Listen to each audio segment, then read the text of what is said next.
مضبوط خاندانی نظام.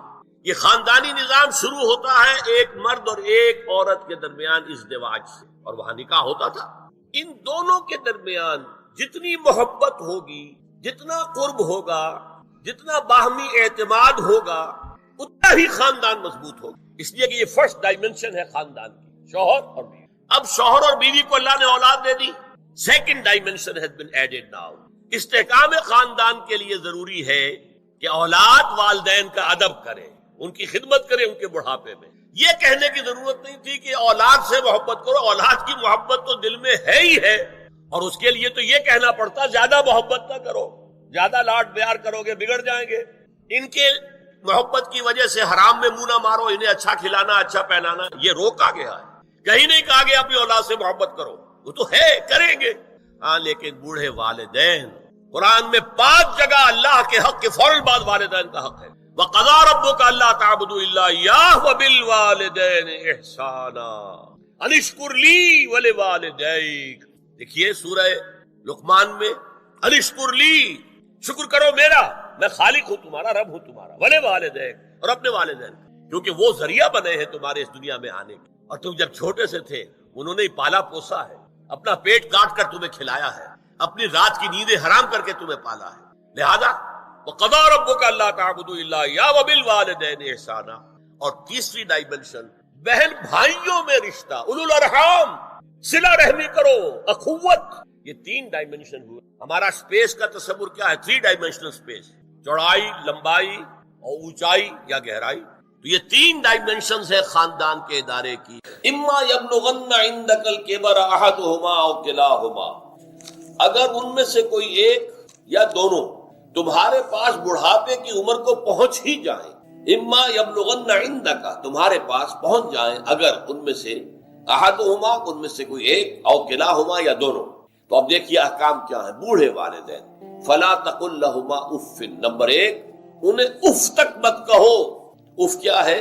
بڑی چھوٹی سی شے، کوئی حقارت آمیز شے، ناخن جو تراش دیے جاتے ہیں ان کو بھی اف کہتے ہیں. اتنی سی چھوٹی بات بھی ان سے نہ کہو کہ ان کی گستاخی جو ہے اس درجے میں ہو رہی ہے. جیسے کہ یہ تراشے ہوئے ناخن ہے، اس درجے میں بھی کوئی گستاخی ان کے سامنے نہ. فلا تقل لہما اف. اف ہے آپ پر. ہمارے ہاں یہ لفظ اف زیادہ استعمال نہیں ہوتا، تف استعمال. تف ہے تم پر، تف ہے آپ پر. نہیں، ہرگز نہیں. اف لکما وما تعبدون، حضرت ابراہیم علیہ السلام نے فرمایا تھا، سورہ انبیاء میں ہے موجود. اف لکما، سورہ احقاف میں جو سرکش اولاد ہوتی ہے ان کے بارے میں کہا گیا وہ اپنے والدین کو اف لکما، آپ پر تف ہو. نہیں، لیکن یہاں جو حکم ہے فلا تقل لہما اف، انہیں اف تک نہ. نمبر 2، ولا تنہرہما، کبھی انہیں جھڑکنا مت. اما السائل فلا تنہر، سورۃ الضحیٰ جو ہے اس کی جو آخری آیت ہے، تو کسی کو جھڑک دینا، کسی سائل کو جھڑکنا نہیں ہے. اگر نہیں کوئی دے سکتے تو آپ شرافت کے ساتھ اسے معذرت کر لیں، بس اللہ اللہ خیر صلی اللہ بھی معاف کیجئے، بس جھڑکو مت. ولا تنہرہما. نمبر 3، وقل لہما قولا کریما، ان کے ساتھ گفتگو کرو بڑے ادب کے ساتھ، ان کا احترام ملحوظ رکھتے ہوئے بات کرو. لیکن یہ ہے کہ اس کے اندر احترام ملحوظ ہونا چاہیے، ادب ملحوظ رہنا چاہیے. ایسا نہ ہو کہ ان کے دل کو ٹھیس لگے. یہی ہے وہ جو بچہ سا تھا ہماری گود میں کھیلتا تھا، اس کی نجاستیں ہم صاف کرتے تھے، اس کو دودھ ہم پلاتے تھے، اس کو چلنا ہم نے انگلی پکڑ پکڑ کر. آج کل تو خیر اور بہت سی چیزیں ایجاد ہو گئی ہیں، واکرز ہیں اور کیا کیا ہے، لیکن پہلے کیا ہوتا تھا؟ والدین ہی انگلی پکڑ کر چلایا کرتے تھے اور چلانا سکھاتے تھے. آج یہ سینہ تان کر بات کر رہا ہے ہم سے. آج یہ اس طریقے سے جو ہے گستاخانہ انداز اس نے ہمارے سامنے اختیار کیا ہے، وہ دل کو ٹھیس لگے. میں نے اس سے پہلے بھی ایک مرتبہ آپ کو بتایا تھا کہ صرف 2 چیزیں ایسی ہیں جن کو محبت اور تعظیم کے انداز میں دیکھنا بھی عبادت ہے. محض دیکھنا اور کچھ نہیں کر رہے آپ. ایک خانہ کعبہ محبت بھرے انداز میں آپ بیٹھے ہوئے، صرف نہ آپ طواف کر رہے ہیں، طواف کریں گے تو اور ثواب ہوگا. آپ بیٹھے ہیں صرف اور دیکھ رہے ہیں، اور اس کے اندر احترام ہے، تعظیم ہے. اللہم زد بیتک ھذا تشریفا و تکریما و تعظیما. آج کل جو لوگ، اب تو خیر ٹھیک ہے بات وہاں سے آگے نکل گئی ہے، مینا میں پہنچ گئے ہوں گے لوگ، کل تو حج ہو جائے گا انشاءاللہ. لیکن جو حاجی بھی یہ دعا مسنون ہے کہ جب بھی وہ مسجد حرام کے اندر داخل ہوتا ہے اور پہلی مرتبہ نگاہ پڑتی ہے خانہ کعبہ پر، تو فوراً اللہم رب ھذہ البیت، زد بیتک ھذا تشریفا و تکریما و تعظیما، اے اللہ اپنے اس گھر کو، اس کی عزت، اس کی تکریم، اس کی تعظیم، اس کے اندر اور اضافہ کرتا چلا۔ تو یہ انسان اگر صرف خانہ کعبہ کو بیٹھ کر دیکھتا رہے تب بھی عبادت ہے، ثواب ہے۔ اور اسی طرح بوڑھے والدین کو محبت بھری نگاہ سے دیکھنا، یہ بھی موجب ثواب ہے کہ دل جو ہے ان کو کہیں کوئی آئینہ قلب جو ہے ان کے احساسات کو ٹھیس نہ پہنچے، اس کا لحاظ رکھنا۔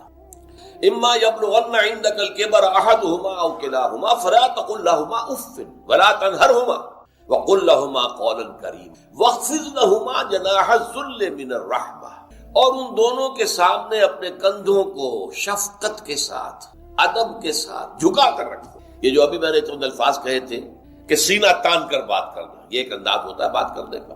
ایک یہ ہے کہ آپ بات کر رہے ہیں والدین سے، والدہ سے، والد سے، لیکن جھکے ہوئے، کندھے جھکائے ہوئے۔ اب یہ بھی دو ہی باتیں ہیں، یا والدین کے سامنے کندھے جھکانے ہیں، یا پھر حضور سے کہا گیا ہے اے نبی آپ اہل ایمان کے لیے وخفض جناحک للمؤمنین، یہ مومن جو ایمان لائے ہیں ہمارے نیک بندے ہم پر، چاہے وہ غریب ہیں، فقیر ہیں، چاہے وہ غلام ہیں، مسکین ہیں، آپ اپنے کندھے ان کے سامنے جھکائیے۔ یہ بہت بڑی بات ہے جو کہی گئی ہے محمد رسول اللہ صلی اللہ علیہ وسلم۔ آپ ان کے سامنے وخفض جناحک للمؤمنین، اہل ایمان کے لیے اپنے کندھے جھکائیے، جھکا کر ان کا احترام کیجیے۔ حالانکہ اصل احترام تو حضور کا ہے، وہ تو جب ہم پڑھیں گے سورہ حجرات تو جا کے معلوم ہوگا کہ کس درجے احترام ملحوظ رہنا چاہیے حضور کا صلی اللہ علیہ وسلم۔ لیکن یہاں نوٹ کیجئے وَخْفِضْ لَهُمَا جَنَاحَ الذُّلِّ مِنَ الرَّحْمَةِ، اور اس سب کے بعد بھی وَقُلْ رَبِّ ارْحَمْهُمَا كَمَا رَبَّيَانِي صَغِيرًا، اور یہ دعا کرتے رہا کرو اے رب ہمارے ان دونوں پر، میرے والدین پر رحمت فرما، رحم کر، جیسے کہ انہوں نے مجھے پالا پوسا جبکہ میں چھوٹا سا تھا۔ اب دیکھیے یہاں لفظ کیا آیا، ربیانی، رب، اللہ تعالیٰ رب ہے حقیقی، وہ ہے اصل میں پالن ہار، ساری چیزیں اس کی پیدا کرنا ہے۔ ماں باپ کے دل میں بھی محبت اور شفقت تو اسی نے ڈالی ہے، ماں کی چھاتیوں میں دودھ تو اسی نے بنایا، پیدا کیا ہے، تو اصل رب تو وہ ہے۔ لیکن اس کی ربوبیت کا ظہور جو ہو رہا ہے عالم واقعہ میں، عالم مادی میں، وہ والدین کی ربوبیت ہے۔ والدین پال رہے ہیں، پوس رہے ہیں، اپنی راتوں کی نیندیں حرام کرتے ہیں، بچے کو تکلیف ہے تو والدین نہیں سو سکتے، کوئی اور معاملہ ہے تو اس ظاہر بات ہے کہ ان کا آرام چین بالکل حرام ہو جاتا ہے۔ یہ ہے در حقیقت۔ اب ان کا بدلہ کیا چکا سکتا ہے آدمی؟ میں نے بارہ عرض کیا ہے کہ شکر جو ہے وہ شکر کا تقاضا یہ ہے کہ انسان حق ادا کرنے کی کوشش، حل جزاء الاحسان الا الاحسان، کسی نے آپ کے ساتھ بھلائی کی ہے تو آپ کو بھی اس کے ساتھ بھلائی کرنی چاہیے۔ لیکن والدین نے جو بھلائی تمہارے ساتھ کی ہے تم اس کا بدلہ کیا دے سکتے ہو؟ اگر تم نے ان کے بڑھاپے میں خبر گیری کر بھی لی تب بھی وہ بدلہ نہیں ہو سکتا کہ جو انہوں نے تمہارے وجود میں آنے اور تمہارے لیے جو مشقتیں جھیلی ہیں، جو ایثار کیا ہے، جو قربانیاں دی ہیں تمہیں پالنے پوسنے کے لیے، اس کا بدلہ نہیں ہو سکتا۔ اس کا بدلہ ایک ہی ہے، اور وہ کیا ہے؟ اللہ سے دعا کیا کرو وَقُلْ رَبِّ ارْحَمْهُمَا كَمَا رَبَّيَانِي صَغِيرًا، پروردگار ان دونوں پر رحم فرما، رحمت نازل فرما، ان کی مغفرت فرما، ان کے درجات بلند کر، ان کی غلطیوں سے درگزر فرما، ان کے گناہوں کو بخش دے، ان کی غلطیوں سے چشم پوشی اختیار فرما پروردگار۔ اور یہ در حقیقت میں تجھ سے درخواست کیوں کر رہا ہوں کہ مجھ پر ان کے احسان کا بہت بڑا بوجھ ہے، ان کے احسانات کا بدلہ میں نہیں چکا سکتا۔ وَقُلْ رَبِّ ارْحَمْهُمَا كَمَا رَبَّيَانِي صَغِيرًا، اور کہا کرو اے رب ہمارے، اے رب میرے ان والدین کے اوپر، بوڑھے والدین پر رحم فرما۔ اور ظاہر بات ہے کہ یہ سلسلہ جو ہے یہ صرف زندگی کا نہیں ہے، ان کے انتقال کے بعد بھی رب ارحمہما کما ربیانی صغیرا، رب اغفر لی ولوالدی وارحمہما کما ربیانی صغیرا، یہ آپ کی نمازوں کے ساتھ دعاؤں میں مستقل دعا ہو جانی چاہیے کہ پروردگار مجھے بھی بخشش فرما دے، مجھے بھی بخش دیجو، اور پھر میرے والدین کو بھی بخش دیجو، اور ان پر رحمت نازل کیجو جیسے کہ اس نے مجھے پالا پوسا تھا جبکہ میں چھوٹا سا تھا۔ وَقُلْ رَبِّ ارْحَمْهُمَا كَمَا رَبَّيَانِي صَغِيرًا۔ ابھی اس مضمون کا ایک اہم حصہ باقی ہے، اور وہ کیا ہے کہ والدین میں سے والدہ کا مقام جو ہے وہ 3 گنا زیادہ ہے۔ اس پر انشاءاللہ تعالی اب اگلی نشست میں گفتگو ہوگی۔ اقول قولی ھذا واستغفر اللہ لی ولکم ولسائر المسلمین والمسلمات۔ اللہ نے مضمون کی تکمیل کے لیے ووصینا الانسان بوالدیہ، اس سے پہلے سورہ عنکبوت میں آیا ہے ووصینا الانسان بوالدیہ حسنا، ہم نے انسان کو وصیت کی ہے والدین کے حق میں بھلائی کی، ایک سلوک کی۔ اچھا، والدین میں سے والدہ کا معاملہ والد کے مقابلے میں بہت بڑھ کر. والد تو آپ کو معلوم ہے جو بھی ایک تعلق ہوا بیوی سے، اس کے بعد کا جو سارا معاملہ ہے وہ تو ماں کے پیٹ میں، ماں کا خون چوس کر وہ بچہ پل رہا ہے. حملتہ امہ وہنا علی وہن، اسے اٹھائے رکھا اس کی ماں نے کمزوری پر کمزوری جھیل کر. وفصالہ فی عامین، پھر 2 سال تک جوک کی طرح چمٹا رہا ہے اور اس کا دودھ پیتا رہا ہے، اس کی توانائی سٹ کرتا رہا. لہذا والدہ کا حق والد کے مقابلے میں ایک حدیث نبوی کی روح سے 3 گنا ہے. یہ بہت اہم نقطہ ہے. یہ ایک حدیث میں آتا ہے کہ ایک صحابی نے حضور سے پوچھا، حضور میرے حسن سلوک کا اولین مستحق کون ہے؟ فرمایا تیری ماں. کہا ان کے بعد؟ فرمایا تیری ماں. تیسری مرتبہ پوچھا ان کے بعد؟ تیری ماں. چوتھی مرتبہ پوچھا تو کہا تیرا باپ. گویا کہ والدہ کا حق اس کی خدمت، اس کے ساتھ نرمی، کہیں اس کے دل کو ٹھیس نہ پہنچا دینا. اس لیے کہ بڑا سخت قسم کا نفسیاتی معاملہ ہوتا ہے. آپ کو معلوم ہے جب بچے تھے ہم تو اپنے والدین کی محبت کا مرکز تھے. ان کی ساری محبت ہم پر مرکوز تھی. ہم بھی ان کی شفقت کو مانتے تھے، محبت کرتے تھے. ہماری شادی ہو گئی، اولاد ہو گئی تو ہمارا ایک نیا مرکز محبت وجود میں آ گیا. بیوی سے محبت ہے، اولاد سے محبت. اب بوڑھے والدین کے اندر پیاس پیدا ہوئی محبت. یہی ہمارے ہاں ساس بہو کا جھگڑا جو ہے اس کی اصل بنیاد نفسیاتی ہے کہ ان کے دلوں میں پیاس. اب اگر ان کی دلجوئی کی جائے، ان کو وقت دیا جائے، ان کے پاس بیٹھا جائے، ان کی باتیں سنی جائیں، تب تو ان کو کچھ نہ کچھ جو ہے تسکین ہوتی ہے. ورنہ ایک بڑا احساس محرومی شدید تھا. یہی وجہ ہے کہ صرف 2 چیزیں ہیں جن کا محض دیکھنا تعظیم اور محبت کے ساتھ موجب ثواب ہے، عبادت. خانہ کعبہ کو محض دیکھنا عبادت ہے، بیٹھ کر تعظیماً دیکھتے رہو، طواف بھی نہیں کر رہے، دیکھنا بھی عبادت. اور بوڑھے والدین کو محبت بھری نگاہ سے دیکھنا عبادت. اب یہاں دیکھیے اللہ تعالیٰ کو جیسے کہ کسی جگہ پر فرمایا کہ ان اللہ لا یستحی من الحق، سورہ احزاب میں ہے کہ تمہارا طرز عمل نبی کے لیے تکلیف دہ تھا لیکن نبی حیا کی وجہ سے تم سے کچھ کہہ نہیں سکتے.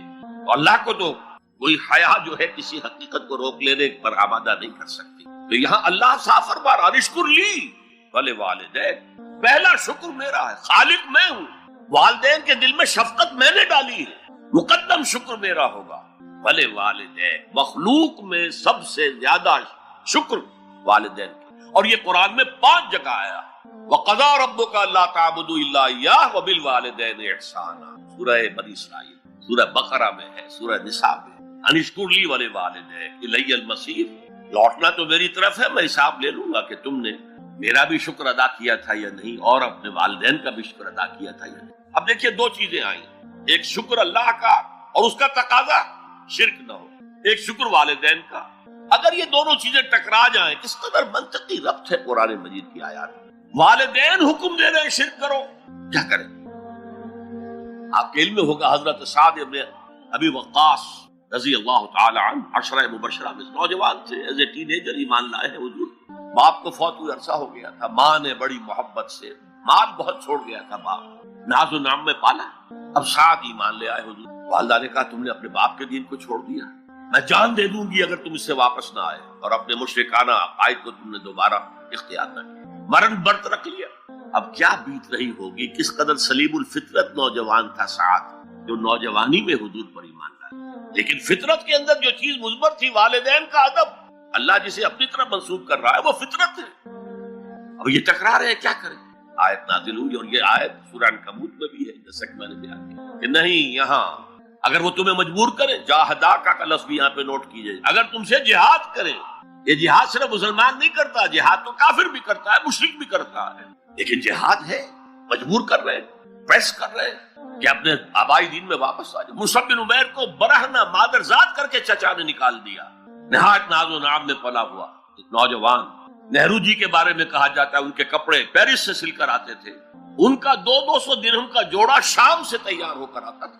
باپ اتنی دولت چھوڑ گئے، اور جہاں سے مصعب گزر جاتا تھا خوشبو اتنی رچی بسی ہوتی تھی ان کے لباس میں کہ پوری گلی، پورا بازار مہک جا رہا ہے. لوگ ہاں مصعب جا رہا. جب ایمان لے آئے، چچا نے کہا دیکھو یہ ساری دولت تمہارے مشرک باپ کی، اب نکل جاؤ گھر سے، تمہارا کوئی حق نہیں ہے.